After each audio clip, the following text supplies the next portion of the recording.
Bismillahirrahmanirrahim. Assalamualaikum warahmatullahi wabarakatuh. Waalaikumsalam warahmatullahi wabarakatuh. Alhamdulillahi rabbil alamin wa bihi nasta'inu ala umuri dunya waddin. Asyhadu an la ilaha illallah wahdahu la syarika lah wa asyhadu anna Muhammadan abduhu wa rasuluh. Salawatullahi wa salamuhu wa ala alihi wa ashabihi wa man tabi'ahum bi ihsanin ila yaumiddin, amma ba'd.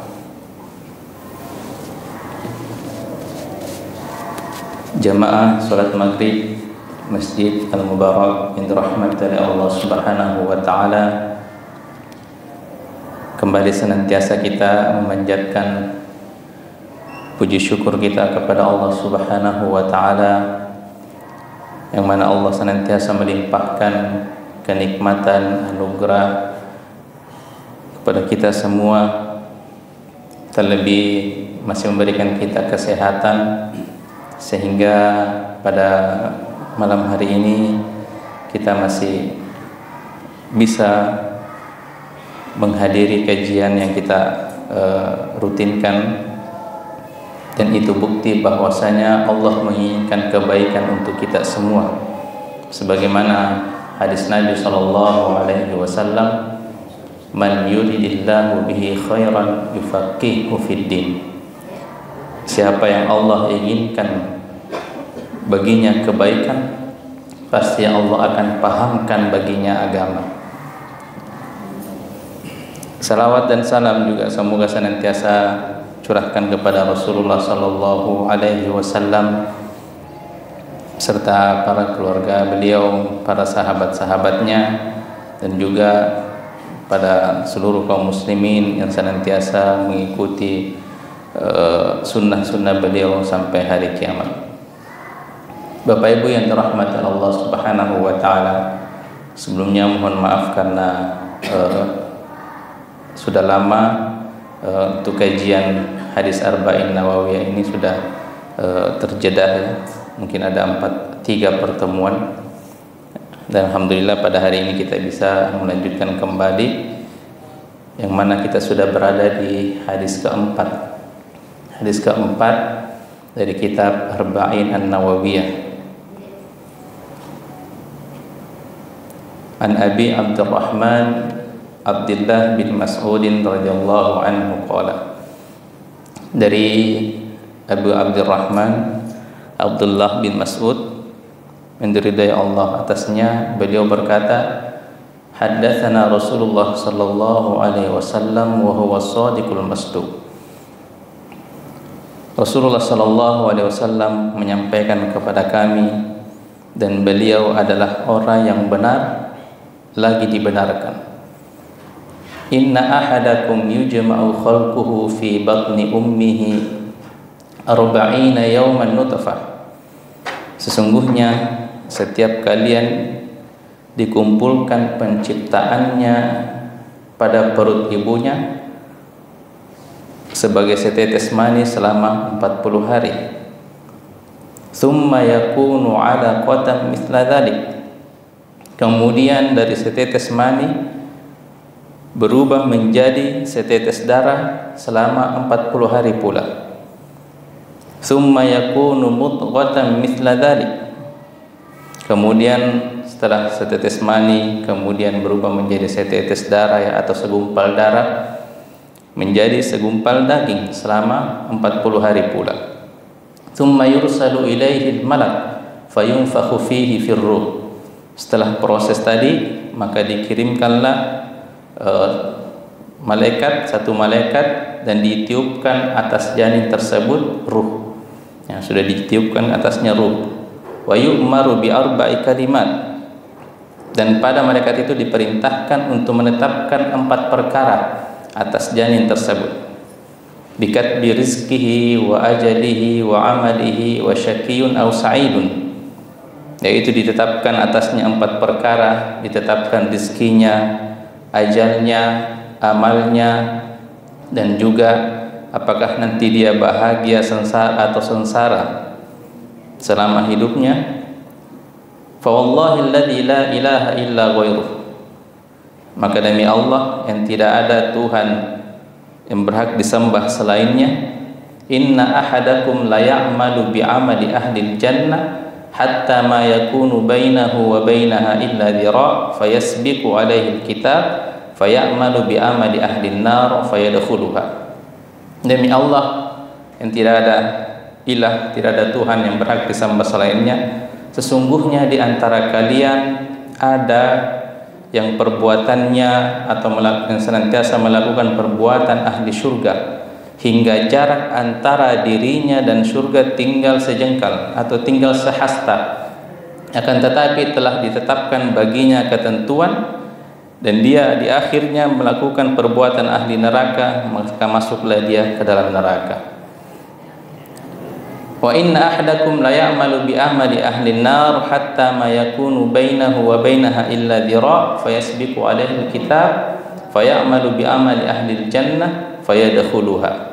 Dan juga sesungguhnya di antara kalian ada yang melakukan perbuatan ahli neraka hingga jarak antara dirinya dan neraka tinggal sehasta, akan tetapi telah ditetapkan baginya ketentuan dari Allah Subhanahu wa taala sehingga dia melakukan perbuatan ahli surga, maka masuklah dia ke dalam surga. Hadis riwayat Imam Bukhari dan Muslim.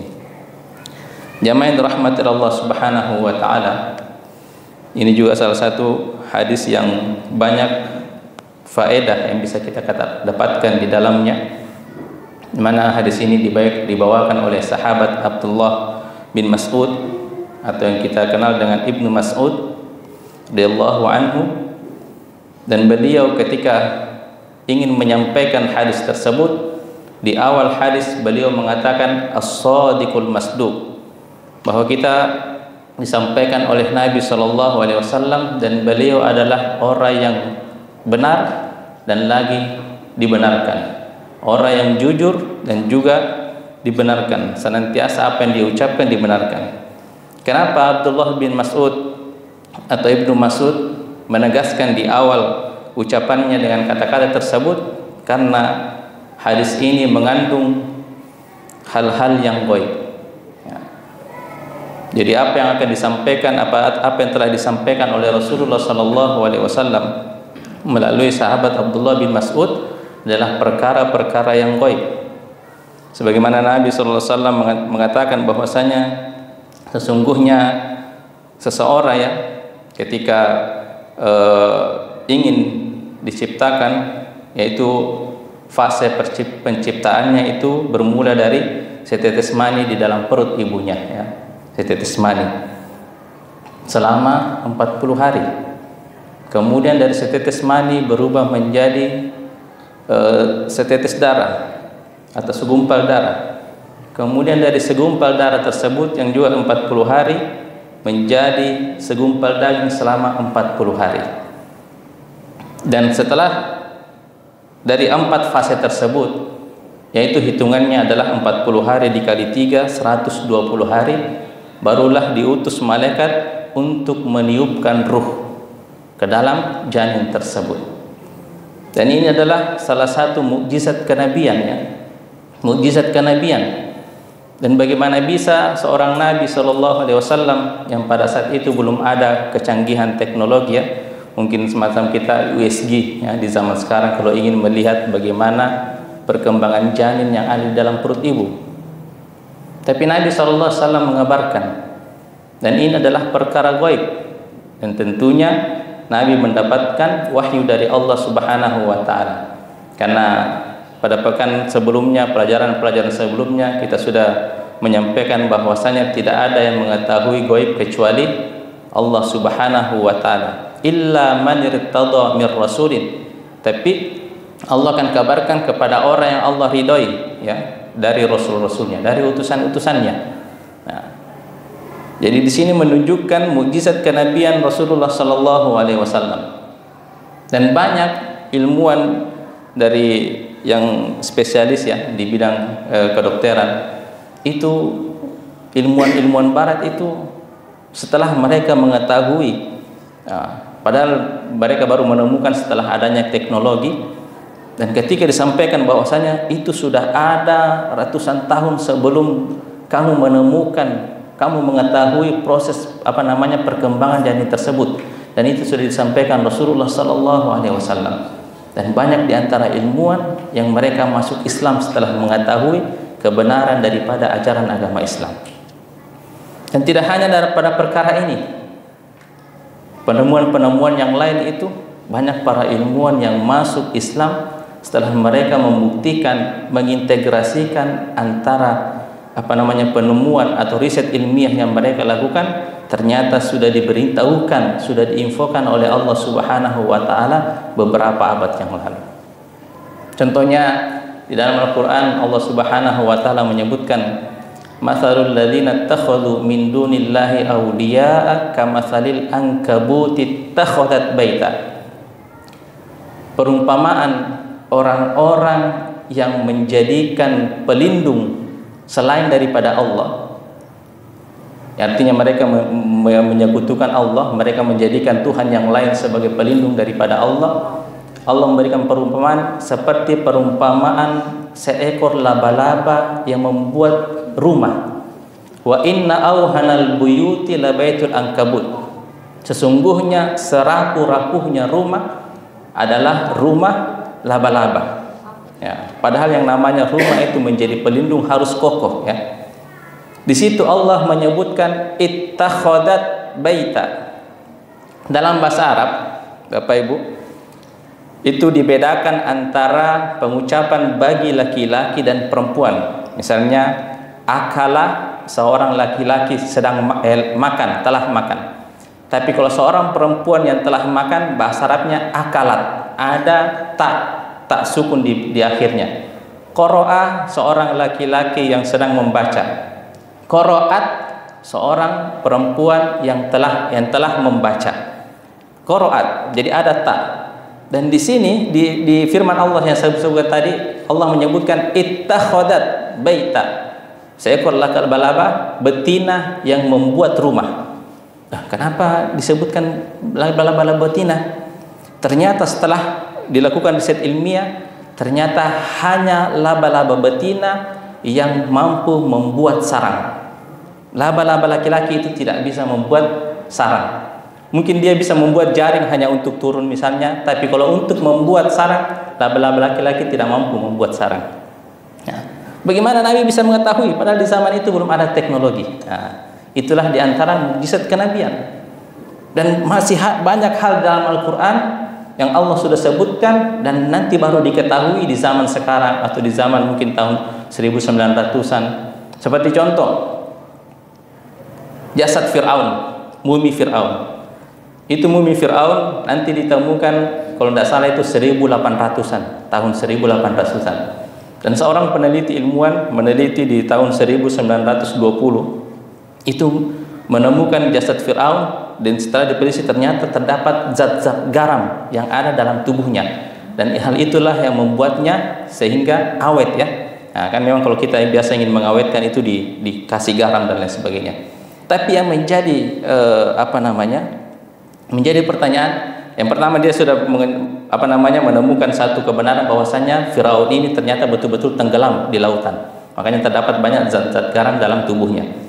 Cuman yang menjadi pertanyaan, kenapa hanya jasad Fir'aun yang pada saat itu ditemukan, ya, yang awet? Mana jasad-jasad tentara yang lainnya?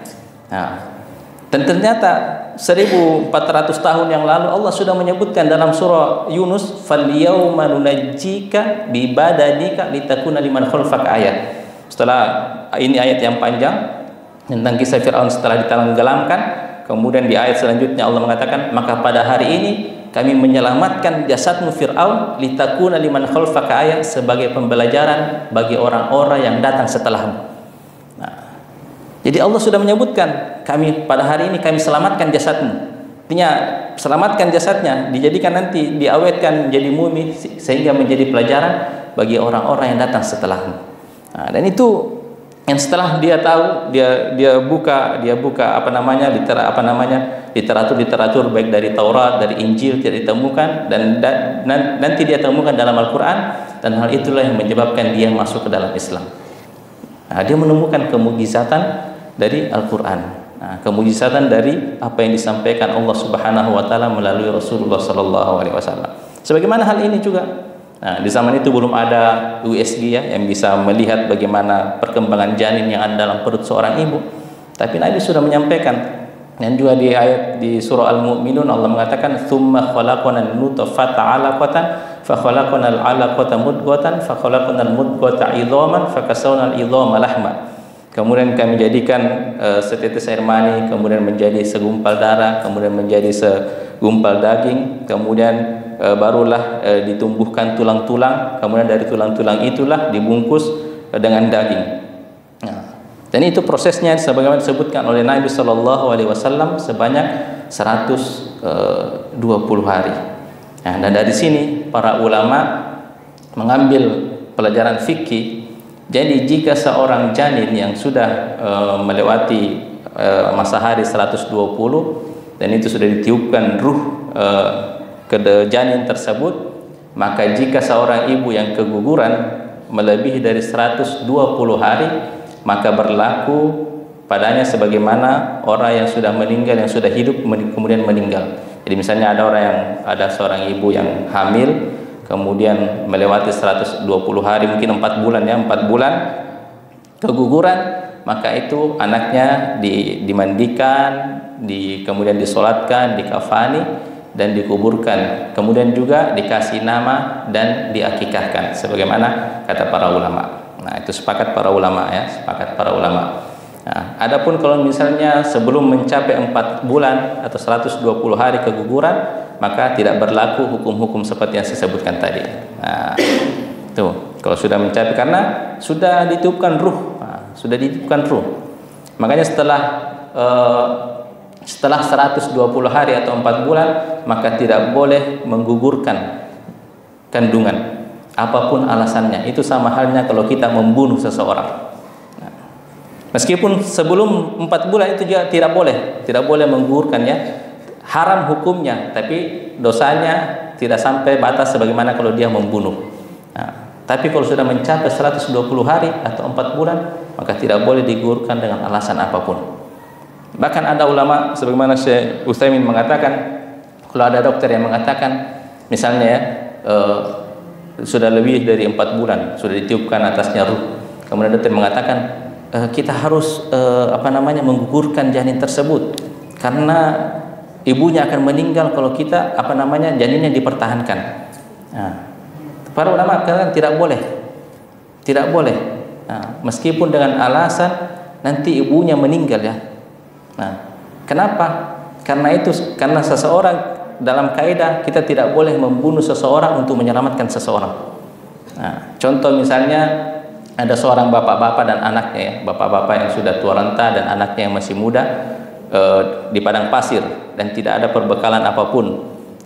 Misalnya orang tua tersebut sudah betul-betul lapar ya, sudah mau mati. Apakah boleh membunuh anaknya ini untuk dimakan dagingnya? Tidak boleh. Tidak boleh. Dengan alasan membunuh seseorang agar menghidupkan seseorang itu tidak boleh. Beda kalau halnya misalnya sama-sama sudah lemah, kemudian anaknya meninggal dan bapaknya masih hidup, maka para ulama mengatakan di sini boleh hukumnya dia memakan segelintir daging daripada anaknya, kan sudah meninggal ya, cuman dalam batas untuk mengganjal atau memberikan sedikit kehidupan pada bapaknya tersebut. Itu kan kalau sudah meninggal. Sudah meninggal itu pun sebatas ya, karena kadang ad-daruratu tubihul mahzurat. Kadang ada perkara-perkara darurat yang membolehkan kita melakukan hal-hal yang diharamkan. Seperti itu. Tapi di sini sebagaimana tadi kata para ulama, kalau sudah 120 hari, nah kata para ulama sebagaimana Syekh Utsaimin itu tidak boleh menggugurkan janin dengan alasan untuk keselamatan ibunya, tidak boleh. Kalaupun misalnya nanti janinnya selamat kemudian ibunya meninggal, nah itu meninggal karena Allah Subhanahu wa taala yang mewafatkannya, bukan karena kita. Seperti itu. Dan masih bisa juga diusahakan seumpama nanti juga para dokter mengatakan kalau ibunya meninggal dan itu janinnya masih ada di dalam perut ibunya, nanti sama-sama meninggal. Sekarang kan sudah teknologi sudah canggih, misalnya ibunya sudah meninggal dan ada cara bagaimana dibedah agar janinnya bisa diselamatkan. Seperti itu. Jadi hukum-hukum fikih yang terkait dengan ketika janin itu sudah ditiupkan atasnya ruh, melewati 4 bulan. Kemudian setelah ditiupkan atasnya ruh, maka diutuslah malaikat. Tadi diutuslah malaikat untuk menetapkan, dituliskan atasnya 4 perkara. Ditetapkan rezekinya, kemudian ditetapkan ajalnya nanti selama dia hidup, amalnya, perbuatan-perbuatannya, dan juga apakah nasibnya nanti sengsara ataukah bahagia. Jadi semua hal itu sudah ditetapkan Bapak Ibu, atau yang kita dikenal dengan takdir. Takdir. Oh, kalau begitu Ustaz, tidak usah saya bekerja karena sudah ditetapkan takdirku. Ada orang yang kadang beralasan seperti itu ya, jadi dia tidak bekerja. Ada orang beralasan seperti itu, jadi dia tidak beribadah. Ya, dia tidak beribadah sebagaimana hadis ini Allah sudah menetapkan bahwasanya rezekinya, ajalnya, amalnya, kemudian masuk neraka. Atau rezekinya, ajalnya, amalnya masuk surga. Oh, kalau begitu Ustaz, saya tidak usah beribadah ya, karena Allah sudah menetapkan apakah saya di surga atau di neraka. Tapi pertanyaannya, mau tahukah nanti apakah kamu masuk surga atau neraka? Oh Ustaz, kalau begitu saya tidak usah bekerja. Misalnya dia seorang miskin, Ustaz, saya tidak usah bekerja ya, karena biar bagaimana mungkin kalau Allah menciptakan saya miskin, biar bagaimanapun saya bekerja, saya tak miskin. Pertanyaannya, apakah kamu tahu akan selamanya miskin? Kalau tidak tahu maka bekerjalah. Dan itu memang jangankan sekarang, itu sudah disebutkan oleh para sahabat kepada Rasulullah. Kalau memang Allah sudah menetapkan saya masuk surga atau saya masuk neraka, buat apa saya beramal? Apa kata Nabi SAW? I'malu wa kullu muyassarun lima khuliqallahu. Beramallah, karena seseorang itu dimudahkan terhadap apa yang ditakdirkan baginya. Dimudahkan segala hal, jalan-jalan atau proses-proses terhadap apa yang ditakdirkan baginya. Jadi jangan dengan alasan karena sudah ditetapkan rezekinya kita tidak bekerja. Kita memahami takdir itu, bagaimana takdir itu, dan kita berbuat sebagaimana normalnya. Kita sesuai dengan rumus kehidupan. Kalau ingin pintar maka belajar, kalau ingin sukses maka bekerja, kalau ingin masuk surga maka beramallah. Seperti itu. Karena memang Allah memerintahkan kita seperti itu. Walladzina amanu wa 'amilus solihati sanudkhiluhum fi jannatin tajri min tahtihal anhar. Dan orang-orang yang beriman dan beramal soleh, kami akan masukkan dia ke dalam surga. Itu rumus kehidupan. Allah tidak mengatakan dan orang-orang yang beriman dan beramal soleh kami masukkan dia ke dalam neraka. Tidak. Rumus kehidupan beramal, beriman, beramal soleh, masuk surga. Jadi jangan dengan alasan takdir kita sudah ditetapkan masuk surga ataupun masuk neraka, kalau itu kita tidak usah beribadah. Tapi pertanyaannya, apakah kita sudah tahu nantinya kita masuk surga atau nantinya kita masuk neraka? Ibarat misalnya kita sudah tahu nantinya kita tahu nantinya kenyang atau lapar. Di depan kita ada makanan. Kalau kita mau kenyang ya kita makan. Kalau kita mau lapar ya jangan dimakan. Seperti itu. Jadi kita juga diberikan oleh Allah Subhanahu wa taala kehendak. Meskipun kehendak kita itu juga merupakan takdir yang sudah ditetapkan oleh Allah Subhanahu wa taala. Jadi ditetapkan rezekinya, jadi seseorang itu sudah ditetapkan rezekinya ya. Yang kita jangan selalu jangan berprasangka buruk kalau Allah cuma menetapkan rezeki kita segitu-gitu saja. Mungkin ada hikmah Allah menetapkan rezeki kita segitu-gitu saja ya. Beda dari orang-orang yang lain diberikan keluasan rezeki. Mungkin Allah memberikan kita rezeki segitu-gitu saja, ada hikmah. Dan Allah mengatakan walau basatallahu rizqa li ibadihi labaghaw fil ard. Andaikan Allah melapangkan rezekinya kepada hamba-hambanya yang sudah dia tetapkan rezekinya segitu-gitu saja, sekalinya dia diberikan rezeki lebih oleh Allah, la baghaw fil ard, dia akan berbuat melampaui batas di muka bumi. Kadang orang yang mengatakan, seandainya banyak rezekiku, mungkin saya pergi di foya-foya di sana.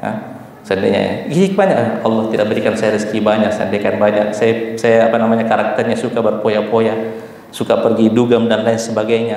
Tapi syukurlah Allah cuma berikan saya rezeki seperti ini. Jadi ada yang membatasi saya untuk berbuat maksiat. Seperti itu hikmahnya, kita ambil hikmahnya. Allah sudah menetapkan rezeki kita ya. Jangan berprasangka buruk kepada Allah Subhanahu wa taala. Terus bagaimana Ustaz? Kemudian juga sudah ditetapkan ajalnya. Ajalnya, semua orang akan ditetapkan ajalnya akan meninggal di tahun sekian, meninggal di umur sekian, di jam sekian, di hari sekian. Tidak ada yang bisa memajukan atau memundurkan barang sedetik pun. Likulli ummatin ajal, kata Allah. Idza jaa ajaluhum la yastakhiruna sa'atan wa la yastaqdimun. Setiap orang sudah mempunyai ajal yang ditentukan.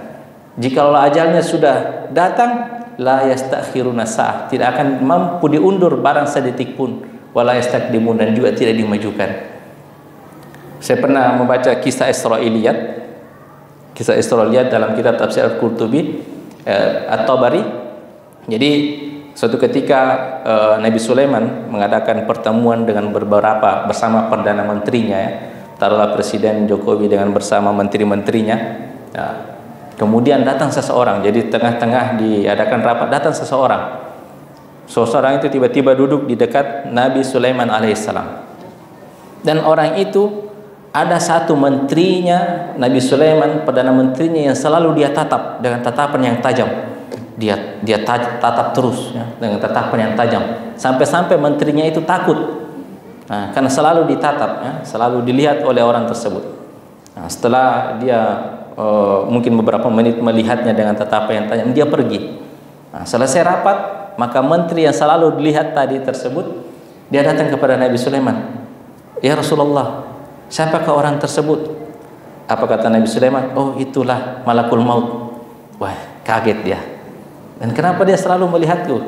Kata Sulaiman, Allah alam, saya tidak tahu, ya. Akhirnya karena dengan ketakutannya dia sudah merasa mungkin dia sudah diincar-incar oleh malakul maut tadi itu.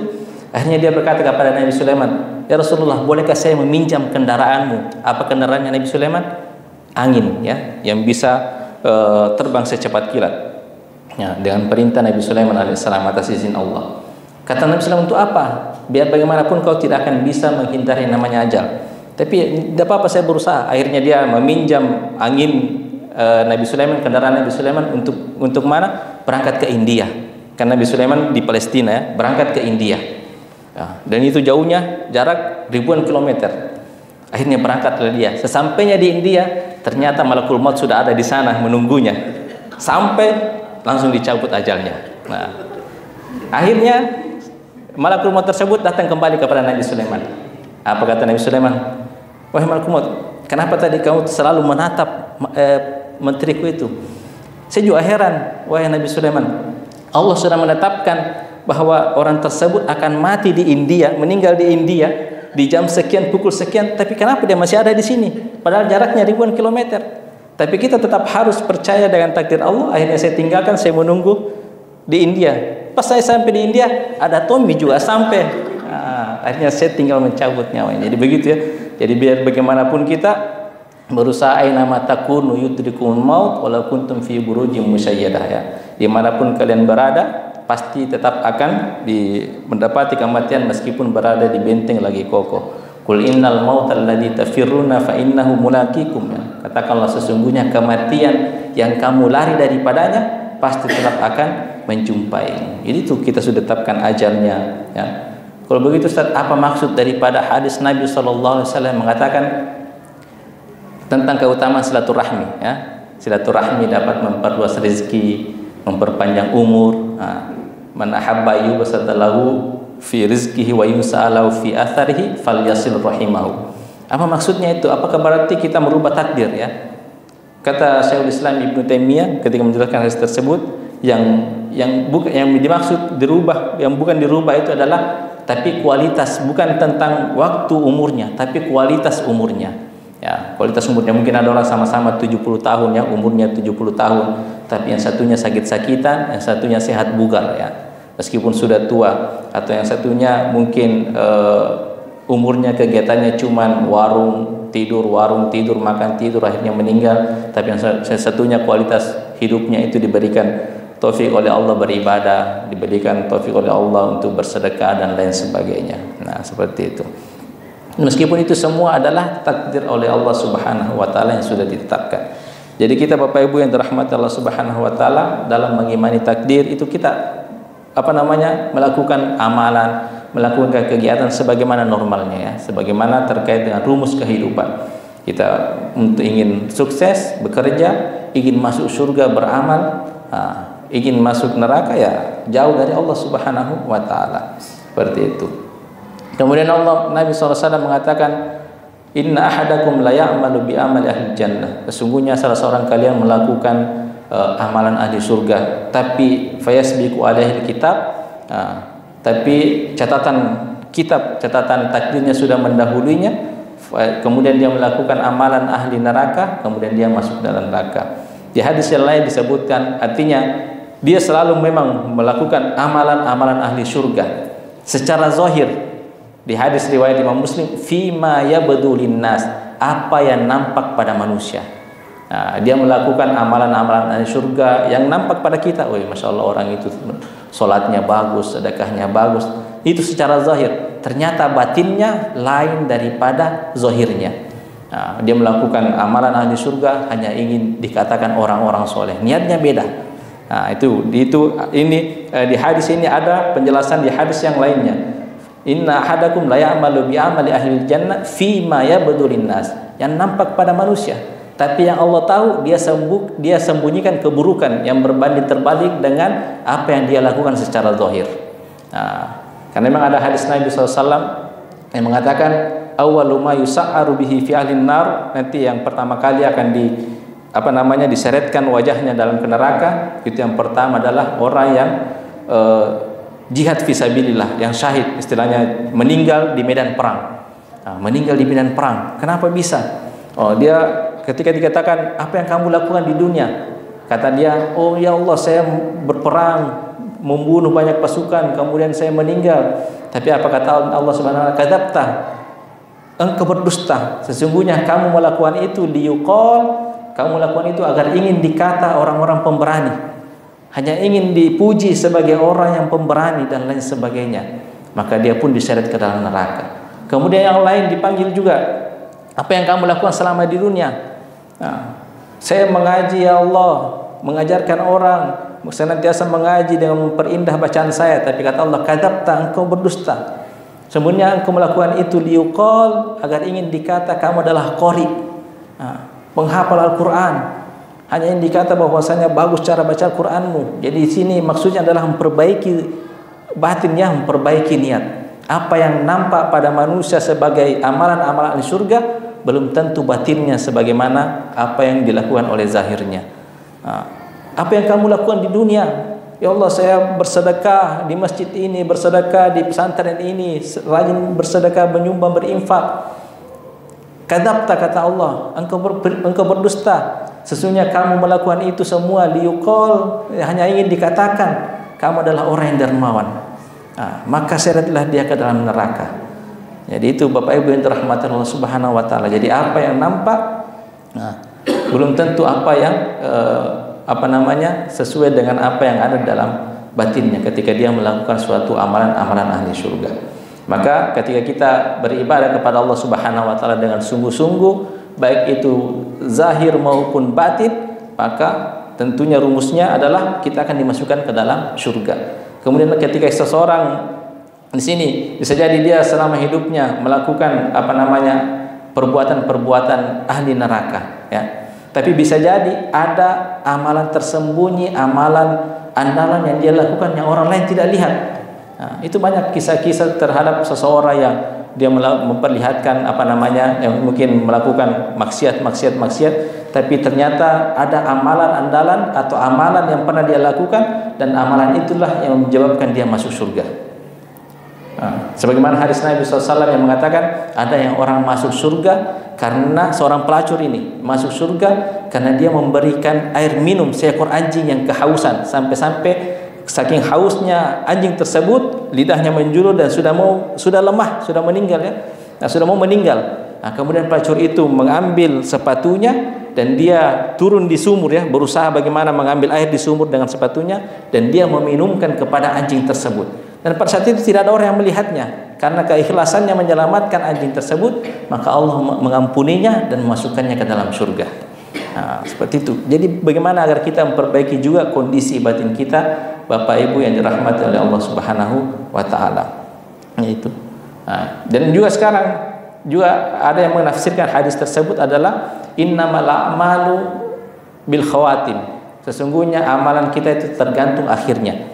Nah, jadi jangan sampai kita merasa kita sekarang sudah rajin beribadah kepada Allah Subhanahu wa taala dan kita sudah percaya dan yakin nanti akan dimasukkan surganya Allah Subhanahu wa taala. Belum tentu. Makanya kita harus senantiasa meminta doa, berdoa kepada Allah Subhanahu wa taala akan agar diberikan istiqomah dan diwafatkan dalam keadaan Islam. Nah, karena betapa banyak orang yang dulunya muslim ya, rajin beribadah, tapi di akhir hidupnya dia murtad. Nah, tidak diberikan istiqomah oleh Allah Subhanahu wa taala untuk beribadah sampai akhir hayatnya. Jadi yang kita lihat adalah seseorang yang dilihat itu adalah akhir hidupnya. Nah, bagaimana dia bisa meninggal dalam keadaan husnul khotimah. Nah, jadi itu di antara maksud daripada hadis Nabi sallallahu alaihi wasallam, sesungguhnya di antara kalian ada yang melakukan amalan-amalan di surga sampai jarak antara dirinya dengan surga itu tinggal 1 jengkal. Maksudnya ajal mami yang menghalanginya dia ini masuk ke dalam surga. Tapi di akhir hidupnya ternyata dia melakukan amalan ahli neraka, maka dia pun masuk ke dalam neraka. Jadi Bapak Ibu rahmatullah, kita senantiasa meminta oleh Allah Subhanahu wa taala istiqomah. Rabbana la tuzigh qulubana ba'da id hadaitana. Ya Allah, janganlah kamu tergelincirkan hati kami setelah Engkau memberikan hidayah kepada kami. Rabbana la tuzigh qulubana ba'da id hadaitana. Nah, jangan kau biarkan hati kami tergelincir, hati kami melenceng setelah Engkau sudah memberikan hidayah kepada kami. Itu senantiasa yang kita doakan ya, diajarkan oleh Allah Subhanahu wa taala dalam surah Al-Imran. Rabbana la tuzigh qulubana ba'da id hadaitana. Allahumma inna nas'aluka husnal khotimah. Ya Allah, kami mohon kepadamu husnul khotimah. Waj'al akhir kalamina, dan jadikanlah akhir ucapan kami la ilaha illallah wa dakhilnal jannata, dan masukkanlah kami ke dalam surga bersama orang-orang yang baik. Allahumma inna nas'aluka husnal khotimah waj'al akhir kalamina la ilaha illallah wa dakhilnal jannata ma'al abrar. Kita minta semuanya itu oleh Allah. Senantiasa kita meminta oleh Allah Subhanahu wa taala. Saya kira itu Bapak Ibu yang dirahmati Allah Subhanahu wa taala terkait dengan kandungan hadis daripada hadis keempat daripada hadis Arba'in An-Nawawiyah.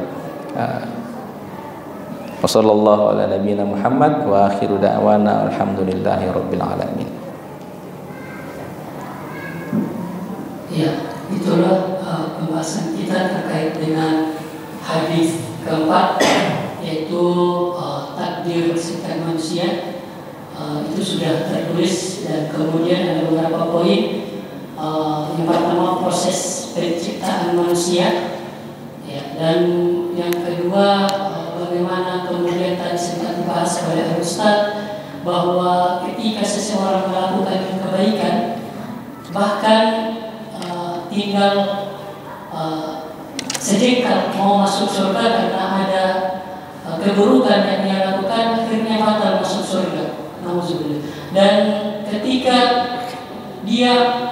seseorang mau masuk neraka karena sudah sejengkal mau masuk neraka, gitu ya, dan karena ada kemudian kebaikan yang dia lakukan, akhirnya batal masuk neraka. Ini yang kemudian menjadi salah satu pencerahan kita bagaimana kemudian kita berbenah diri. Ya, kepada jamaah sekalian, baik bapak maupun ibu-ibu yang ingin bertanya, kami selaku moderator mempersilakan. Ya, tafadhol.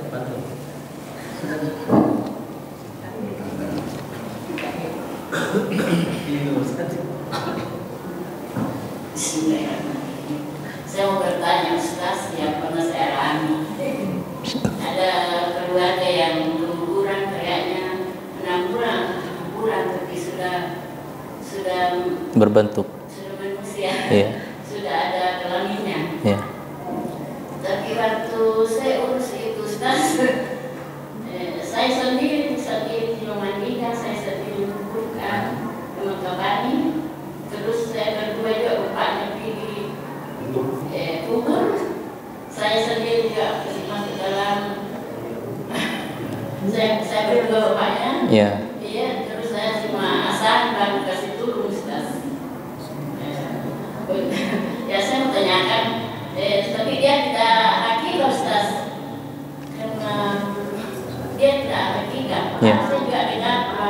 Hakiki kalau orang keguguran Ustaz. Ya. Iya Ustaz. Jadi sebagaimana saya jelaskan tadi bahwa jika seorang janin sudah berumur 4 bulan ya, berarti sebagaimana hadis Nabi itu sudah ditiupkan atasnya ruh ya. Jadi sudah ibaratnya sudah menjadi manusia meskipun dia masih tinggal di dalam perut ibunya. Dan ketika keguguran, maka para ulama mengatakan dilakukan atasnya sebagaimana ketika orang yang sudah hidup meninggal dunia, misalnya dikafani, dimandikan, dikafani, kemudian disolatkan, dikuburkan, dan setelah itu diakikah dan diberi nama ya. Terkait dengan akikah, kalaupun misalnya sudah lewat maka tidak mengapa ya, tidak mengapa seperti itu.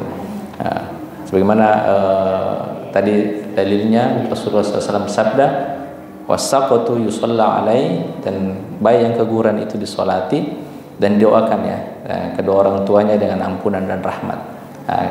Nah, kalau orang Buddhis mengatakan menjadi anak surga nih, seperti itu.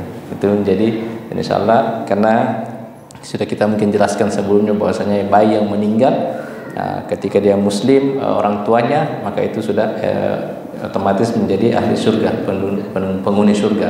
Ataupun yang orang tuanya adalah non muslim, dia masuk surga, tapi di surga kata para ulama mengatakan dia menjadi pelayan di surga. Seperti itu. Ya, kalau tadi misalnya sebelum diketahui hukumnya tidak diakikahi, maka itu tidak mengapa ya, tidak mengapa. Wallahu taala. Tadi juga maaf ya, tadi juga ada kandungan. Jadi bagi ibu-ibu yang keguguran setelah melewati 4 bulan, maka itu darahnya adalah darah nifas ya. Nifas. Kalau dia keguguran setelah 4 bulan, maka para ulama mengatakan itu darah nifas. Adapun sebelum mencapai 4 bulan atau 120 hari itu tidak termasuk darah nifas. Mungkin darah tapi yang mungkin keluar setelah dia keguguran ya. Jadi kalau itu belum mencapai 120 hari atau 4 bulan. Tapi kalau sudah mencapai 4 bulan keguguran, maka berlaku atasnya hukum-hukum sebagaimana wanita yang nifas ketika dia melahirkan normal ya, seperti itu. Ya, masih ada Bapak Ibu yang ingin bertanya?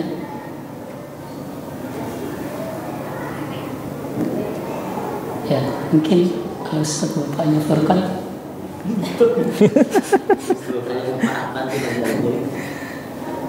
Iya. Ya. Saya mau nanya sedikit. Biasa kita dengar bahwa kita ini diciptakan dari tanah. Tapi kalau di sini kita diciptakan dari setetes air mani. Setetes air mani. Ya. Kita diciptakan dari tanah dan kita menciptakan dari setetes air mani. Jadi tanah itu awal mula penciptaan dari bapak kita Nabi Adam alaihissalam. Dari Nabi Adam alaihissalam. Nantilah setelah Adam makhluk pertama, kemudian dari Adam dicabut salah satu tulang rusuknya untuk menciptakan ibunda Hawa. Ibunda Hawa. Jadi antara bagaimana? Kalau perempuan dari tulang rusuk, bukan dari tanah. Bagaimana yang mengkompromikan itu? Cuman kita mengatakan manusia pertama atau nenek moyang kita berasal dari tanah. Jadi itu yang mungkin sehingga dikatakan kita berasal dari tanah. Tadi ada pun anak cucunya, maka itu prosesnya berasal daripada air mani. Khuliqa mimma indafiq.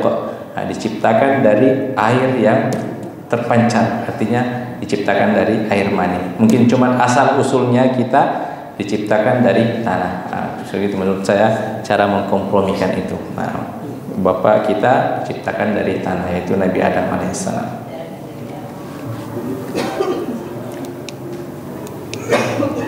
Ya, masih ada lagi yang ingin bertanya?